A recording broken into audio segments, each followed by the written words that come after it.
Well, hello, everybody, and welcome to Garden City Community Chat. This is a special edition of Garden City Community Chat. Along with Don Nicholson Enterprises, we are happy to present Santa's Storytime tonight. In 10 years of doing this show, I don't think I've ever had the honor of having Santa on as a guest. So hopefully we can do this every year and bring this to you. He is going to be here shortly from the North Pole, taking some time out of his busy schedule to join us here in Garden City. So, without further ado, let me introduce the man himself, Santa Claus. Hey, Santa, how you doing? Doing good, Kerry. How are you doing down there in Michigan? We're doing great. How's the weather there at the North Pole? Well, it's a little chilly. It's a little chilly up here, but that's normal for this time of year. We took a little sleigh ride this afternoon and came down through northern Canada and got down. It was getting balmy -20. That's balmy, huh? That was balmy for us. Well, we really appreciate you here in Garden City taking the time out to join us tonight.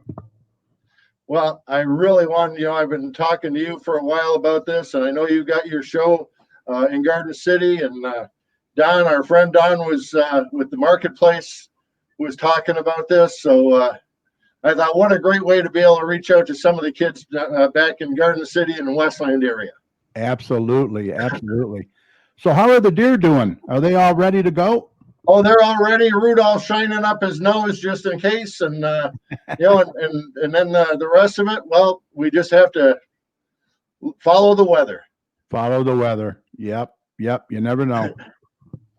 So we'll actually be, in Michigan. By the time Michigan comes around, we'll be leaving here at the North Pole pretty soon. Right.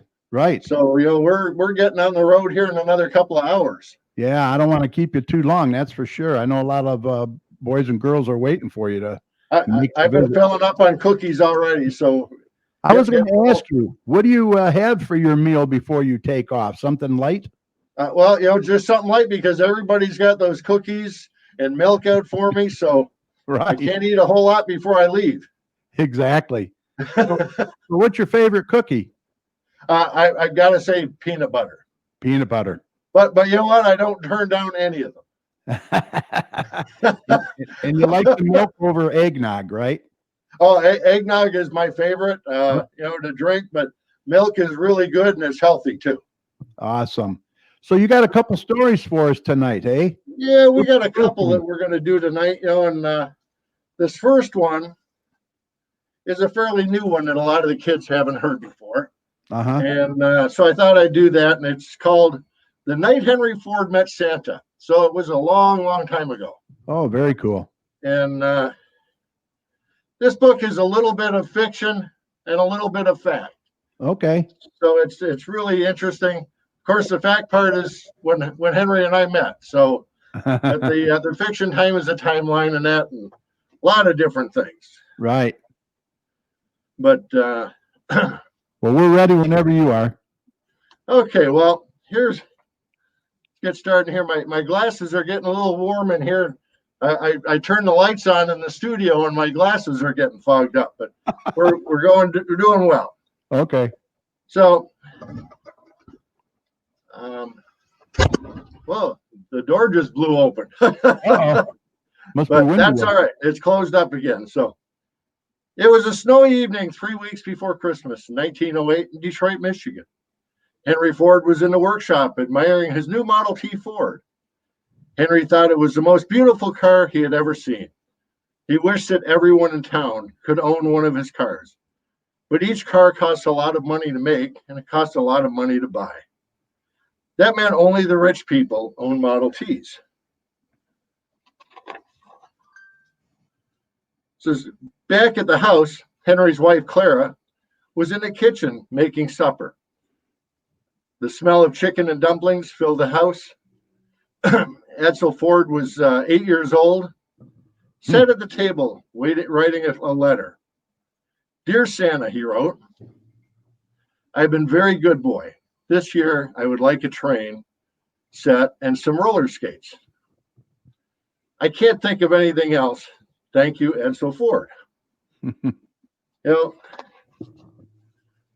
so says, can we, and Edsel was saying, talking to his mother, he says, can we leave Santa some cookies and milk like we did last year, asked his mother. That would be a nice idea, Claire answered. We can also leave some carrots for his reindeer. They work very hard pulling all those toys across the sky. Now, son, please put on your coat and boots and go out to the shed and tell Papa to come in for supper. Edsel bundled up and headed for his father's workshop in the shed behind the house. Outside, he could hear the snow crunch under his feet. That's just like the North Pole. Outside, okay. He could see his breath form puffs of smoke. The moon was big and bright, and it made field look like it was splashed with moonbeams and glitter. Edsel gazed up with the big yellow moon and imagined what it must feel like to drive a sleigh across the sky like Santa. It's a lot of fun. This year on Christmas Eve, Edsel hoped to stay awake long enough to catch a glimpse of Santa and his reindeer flying across the night. It's got to be fast to catch me. Edsel opened the door of the shed. Hello, Papa, he said as he shook the snow off his boots and brushed some snowflakes from his eyelashes. Mama has dinner ready. Thank you, son, Henry said as he put his coat and boots on. Papa, are you going to ask Santa for anything? Edsel asked his dad. He says, I don't need a present from Santa, but I would use some advice, said Henry. I need to find a way to make cars cheaper so that ordinary folks can have a ride around in horses and don't have to ride around in horses and buggies anymore. It would take a miracle to solve this problem, said Henry. Well, miracles come from Santa Claus. Yes. So Christmas is about miracles, Papa, exclaimed Edsel. Write Santa a letter and ask him if he knows a better and faster way to make the Model T. Anyone who can make millions of toys and deliver them in one night must have some good ideas. Yeah. So after all the dinner dishes had been washed, Clara went into the parlor to read the paper. Father and son sat back down at the kitchen table. Edsel wrote his letter. He took out the line that said, can't think of anything else, and put in, please help my dad solve this problem. I know you can do it. So Edsel changed his letter and he wrote it off. So the next morning, Henry mailed the two letters on his way to his factory in town. Several nights later, everyone in the Ford home was fast asleep. A light snow fell in the city. The only sound in the house was the tick-tock of the grandfather clock in the parlor. In the middle of the night, Henry awoke to a noise on the roof. Then he heard a loud thud and a groan coming from the parlor. He got out of bed and went downstairs. There in the fireplace was Santa. He's got a pretty big fireplace there too, and that's a nice fireplace to come out of. Yeah. Hello, Santa. What are you doing here? Cried Henry. It's not Christmas. And Santa says, are you Henry Ford? He says, well, yes, I am. Didn't you write me a letter saying you needed some help? Yes, I did write you a letter. So I have to come to help you with your problem, said Santa. Come with me, he said, with a twinkle in his eye. Santa took Henry up the chimney to a sleigh on the roof. Henry was surprised at how easy it was to get up the chimney. After a smooth ride, they arrived at the North Pole. It was a nice long ride, but we get there fast. Henry met Mrs. Claus, who was in charge of feeding the elves. Every day, Mrs. Claus and her helpers made delicious sandwiches and pies and hot cider for the elves to feast on. There were hundreds of elves working in Santa's workshop. Santa greeted every elf and knew each one by name. The workshop was very clean, bright, and even bigger than Henry's factory. The elves were busy making sure all the children got the toys on their Christmas list. Remember, 1908, that was when he had the Piquet factory over at Piquet and Bobia. Oh, right. So it wasn't a real big factory back then. Mm-hmm. Down the hall was a very big round room. This is the rotunda, Santa said. Seated at a long table were dozens of elves making toy trains. Henry noticed something different about the way they were working. Each elf had one job to do. One elf cut the wood. The elf next to him pounded the nails. As he put the sides of each car, the next elf painted the train car. The next elf put on the wheels, and so on and so on. So they went down an assembly line. Assembly line. Sounds familiar. Yes, that's very, very familiar. You remember this 1908, and Henry was still working on ideas to do that. Oh, okay. So this was something new to him from Santa Claus. Right. So that gave him a big idea. That's it. I'll make my cars the same way the elves are making these trains. I'll set up my factory with everyone in a line, like this one. Each worker will do only one task and pass the car along to the next worker. That worker will do one task until it reaches the end of the car, is completely assembled. I'll be able to make hundreds of automobiles in half the time. More people will afford to buy my cars because they'll cost less to make, so I can lower the price. Yes. As they left the rotunda, Henry saw many boxes, each one containing a train set for a different child. He noticed one box that said, "To Edsel from Santa." Uh-oh. When Santa dropped Henry off at home, the sun was just coming out. The family was still asleep, and Henry decided he would wait until Christmas to tell them about his visit to the North Pole. Christmas morning finally arrived. Edsel woke up and leaped out of bed. The freshly fallen snow looked like the whole velvet blanket. "It's Christmas," he cried. He made with such a commotion running down the stairs that his parents woke up too. As Edsel ran past the kitchen, he saw that the cookies and carrots were gone and a glass of milk was empty. Edsel howled with delight as he headed for the parlor. There under the tree were his new roller skates and a brand new train set. It was exactly what he had asked for, complete with hills, trees, barns, and miniature houses. Wow. He had a lot of room to set up a tree in the mansion, you know. And You're good. Edsel noticed another box near the train.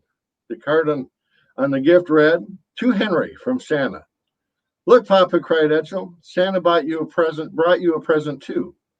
Henry unwrapped the gift, smiled. There in the box was a miniature Model T Ford.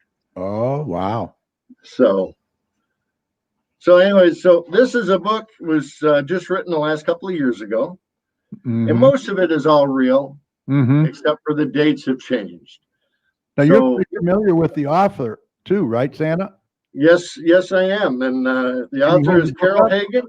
And I sent her an email and told her I'd be reading this tonight. So I don't know if she's joined in to see it or not, but I hope she did. Can you hold the book up for everybody to see it? Certainly can. Oh, nice. Very nice book. Nice illustrations. As a matter of fact, I think at the Piquet factory in Detroit, they're selling this book there for Christmas. Oh, okay. So people I heard that they were reading this the other day, so I think that they might be selling it there as well. Ah, nice. Very nice. Thank you for that story. That was very interesting. It was a little bit different. So I thought, we'd do some different ones, some that they're non-traditional. Right. And that. So have you got any kids that have asked any questions, do you know? No, nothing in there. Nothing in there. Okay, well, then we'll move on and yeah. We'll do 'Twas the Night Before Christmas. Right. And if anybody has any questions, put them in the comment section on Facebook.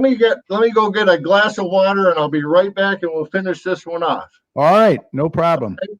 Be right back. It'll only take me a minute. Okay. You're listening to Santa Claus from the North Pole. And he says the reindeer are ready to go. Rudolph's ready, standing by. So if you're watching this on Facebook, drop a comment in the comment section. If any of your kids have any questions, you can put them in there, and Santa will do his best to answer those. I think he's going to be reading "'Twas the Night Before Christmas," if I'm not. That is correct, Carrie. All right. Okay. Awesome. One of the traditional ones we love. Yeah, well, this is the more traditional one. This is the one everybody remembers. And so, Sounds good. boy, and this book is in small print too in some of it. Santa's eyes are on you. All these years, these glasses keep getting thicker and thicker, but no, we can do this very well. Okay. Okay. 'Twas the night before Christmas, went all through the house. Not a creature was stirring, not even a mouse. Mm-hmm. The stockings were hung by the chimney with care, in hopes that St. Nicholas soon would be there. The children were nestled all snug in their beds, while visions of sugar plums danced in their heads. And Mama in her kerchief, and I in my cap, had just settled down for a long winter's nap. Mm-hmm. When out on the lawn there rose such a clatter, I sprang from my bed to see what was the matter. Away to the window I flew like a flash. There opened the shutters and threw up the sash. Mm-hmm. The moon on the breast of the new fallen snow gave luster of midday to objects below. When what to my wondering eyes should appear but a miniature sleigh and 8 tiny reindeer. Rudolph had the night off. With a little old driver so lively and quick, I knew in a moment it must be Saint Nick. Mm. More rapid than eagles, his courses they came, and he whistled and shouted and called them by name. Now Dasher, now Dancer, now Prancer and Vixen, on Comet, on Cupid, O'Donnell and Blitzen. Mm-hmm. To the top of the porch, to the top of the wall. Now dash away all. As dry leaves that before the wild hurricane fly, when they meet with an obstacle mount in the sky. So up to the housetop and courses they flew, with a sleigh full of toys, and St. Nicholas too. Mm. And then in a twinkling, I heard on the roof the prancing and pawing of each little hoof. As I drew in my head and was turning around, down the chimney, St. Nicholas came with a bound. They did a nice job of writing this story about me. Yeah, they did. It's held up rather well. That's right. It's held up very well. He was dressed all in fur from his head to his foot, and his clothes were all tarnished with ashes and soot. Mm. A bundle of toys he had flung on his back, and he hooked like a peddler, just opening his sack. Mm. His eyes, how they twinkled, his dimples, how merry. Mm. His cheeks were like roses, his nose like a cherry. And it's not quite as rosy now, but Not yet. not yet. It will be when I get out there in the cold. Oh, yeah. His droll little mouth was drawn up like a bow, and the beard on his chin was like a white as the snow. Mm-hmm. The stump of a pipe he held tight in his teeth. I stopped smoking. Oh, that's good. So, Good. and the smoke it encircled his head like a wreath. He had a broad face and a little round belly. Well, it's still pretty. It shook when he laughed like a bowl full of jelly. Mm-hmm. He was chubby and plump and right jolly old elf, and I laughed when I saw him in spite of myself. A wink of his eye and a twist of his hand soon gave me to know I had nothing to dread. Mm-hmm. He spoke not a word, but went straight to his work and filled all the stockings, then turned with a jerk. and laughed, and laying his finger on the side of his nose, and gave a nod up the chimney, he rose. Ah, your secret. It's not so much a secret; they put it in the book. Exactly. He sprang to his sleigh. To his team gave a whistle, and away they all flew like the dawn on a thistle. But I heard him explain, ere he drove out of sight, Merry Christmas to all, and to all a good night. Oh, that's awesome, huh? That is an awesome book. Yes, it's Love held that up story. very well throughout the years, and Yes, it's very just been wonderful. And I love how the kids are doing well. And I've even heard some good things about you, Carrie. Oh, I also been checking up, and and they say some good things about you. well, I appreciate that. And I know your wife Cheryl. Yeah. It's been a long time since she's been a little girl, but she's holding her own. She's doing pretty good. Yeah, I'll let her know. She was in there listening, so I'll let her know. Oh, good for her. I know she's been good because she has to look after you. Exactly. Just like Mrs. Claus looks after you, right? That's right. That's right. Without our wives, where would we be? Exactly. So what else is new, Santa, with you? Pardon me? What else is new with you? Well, pretty much we're just we're getting new toys. Gearing up? Some kind of things, and a lot of these electronic toys now. Uh-huh. We've had to outsource a little bit. Uh-huh. It's Tina just Wing says hello. getting to be more and more things, and we love to buy local. We got a few suppliers all over the country, all over the world. That's good. And, they need it. Yeah, we try and do the best we can. Cheryl says, I heard that. Yeah. And Tina Wing says, hello, Santa. Well, hello, Tina, and I've heard some things about you too. We won't go into that on the podcast. All good. Everybody's been good this year. We're it's a rough time this year, so we want to get out and really take care of each other. Yeah, it's been a real bad year, that's for sure. That's why I've really enjoyed doing your podcast as well as a few other people's podcasts. It gives us a chance to get out and talk to the people and when socially distanced. Exactly.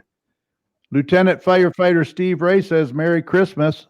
Merry Christmas, Steve. And you know what? I know you've been a fantastic young boy. Yeah, he appreciates. You're on the good list. Yeah. So I wanted to know what reindeer is the most mischievous? Oh, the most mischievous. Yeah. I'd have to say that would be Vixen. Yeah. Yes. Donner's a little bit, sometimes too, but Vixen's really the most mischievous. And what does he do? Well, he's just always sort of stirring up the rest of the elves and the rest of the reindeer. And sometimes even Rudolph gets a little crazy in there because he gets special treatment because of that nose. Right, exactly. And he thinks that he's just the cat's meow, as they used to say, and he tries to pull some special favors. Right. He wants the extra carrots. And you have several elves working for you, right? Hundreds of elves. Hundreds. Who's Yes. who's the head honcho? Chief. Well, they tell me I am, but I get told by a lot of people that there's other bosses there. And I understand that Mrs. Claus, is she the one that makes the best hot cocoa? There is nobody that can beat her hot chocolate. Yeah. It's really good, eh? Yeah, Mrs. Claus makes all the best hot chocolate around. There's a lot of good ones out there, but she makes the best. Uh-huh. I want you to know I got a message from the mayor of Garden City, and he welcomes you and says thank you for being here in Garden City. Well, thank you, Mayor Walker. I really appreciate that. And, we love to come to Garden City, and I know Garden City is just a wonderful place to live. Yeah, we really enjoy it here. It's a great town. You We know, we love Westland, the Westland area. And, I remember back when it was all called Nankin Township. yes, yes, So, time. so that's we have to keep on changing our books when they do that to us. Right. I understand you were at our neighbors in Westland too. Another fine city. Yes, yes, sir. I was talking with Gretchen over at the Westland Chamber of Commerce yesterday. Oh yeah, nice. We came Nice down place. just to check some things out. I'm a lifelong member of the North Pole Chamber of Commerce. Oh wow. We have we're the only member, but it sort of gives us membership to every chamber of commerce in the world. Uh huh. We have the Garden City Business Alliance here, which is the chamber. Yes, you do. It's a very great organization. Mm-hmm. So we're looking forward to maybe next year we can pop in with the Garden City Business Alliance and do a little show with them. Yeah, that would be great. That would be great. Now, I know you guys have a great parade every year. I really missed not being able to be at it this year. Yes. But next year, hopefully things will be much better and we can come back down. And I love all the parades, getting to greet everybody. Are you seeing better things for 2021 for us? Well, I'm sure doing my best to hope, pray, and wish. Yes, yes, exactly. But in the meantime, people really have to mask up and keep that physical distance. Absolutely. Wash their hands. That's why we're here on your podcast, so that we can keep that social distance. Yes. Yeah. Well, we really appreciate you taking the time out of your busy schedule. Now, what do you do once you're all done with Christmas? What do you do? Just sit back, put your feet up? Well, I probably have about a day and a half that I can sit back and put my feet up, and then we got to get planning for next year. Wow. Yeah. So, it's a and we get to have for New Year's Eve, we'll sit out on the front porch and watch the Northern Lights. Oh, okay, nice. So that's our fireworks. It's beautiful too, eh? Yes, it is. Just a beautiful light show. Yeah. Yeah. Well, I can't think of anything else unless you want to have a message for all the boys and girls in Garden City. I think all the boys and girls out there, are being good, and I think that just look after their families, keep your rooms clean, help mom and dad out, and do the best that you can. And I know I had a message from one person. I think Caden Fallon was supposed to be popping into to watch tonight, and I don't know if he was able to or not. Up in Winnipeg, Manitoba, he said he lived. Oh, wow. So he saw that you had posted that on Facebook. So if Caden's watching, Merry Christmas, Caden. I hope you had a good time. Well, this is recorded, so it's going to be on Facebook for everybody to watch at a later time or when it's convenient for them. So, well, and that's great. Then he'll get a chance to see it. And I know there's a lot of other kids out there as well. And thank you, Mrs. Chat. And you have a very Merry Christmas as well. Pastor Combs says Merry Christmas from the Garden City First Church on Merriman, First United Church. And Pastor, I know you guys have a food giveaway, I see, and more people need to help donate to these causes. There's so many people that are needing food today. Help the food banks out by donating as much as you can. Right. For more information, you can call 313-595-7810. And he also says, good to see you, Santa. Good to see you too. And I've heard you've been a very good boy this year. So maybe everybody can help Pastor out, and because he's doing some great stuff in the community. Make sure you check in and drop off some food for them to be able to look after the rest of the community, for those that are out of work and don't have as good of a background, or they just don't have the income right now, so they need to eat. Tough times, really is. Very tough. Patty Fix is in there, says hi. Bonnie Rabinski, Lana Padat. I remember all these names from my old books of all the kids. Rob Schmidt's in there, and Gail Nicholson. Well, I've heard Gail's been a little naughty sometimes, but she's been good most of the year. Yeah, that's good. That's good. I talk to her husband Don all the time, and he always, tries to say that he's the good guy in the house, but we know all the stories. Yeah, yeah. I'm waiting for her to chime in here probably pretty soon. Well, look, Anyway. it's been a good time. I really appreciate it. Oh, Carrie, thank you very much for giving me the opportunity to talk to all the kids. Well, anytime. Let's try and make this every year. That works for me. Maybe we can come in July and do a Christmas in July party. Hey, there you go.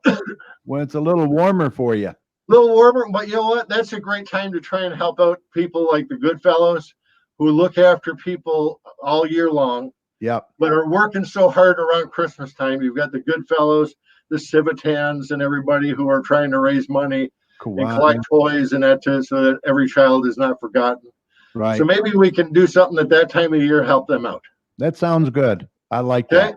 Yeah, that sounds I great. love it too. Well, look, I want to wish you a very Merry Christmas, a happy and healthy New Year, and safe travels.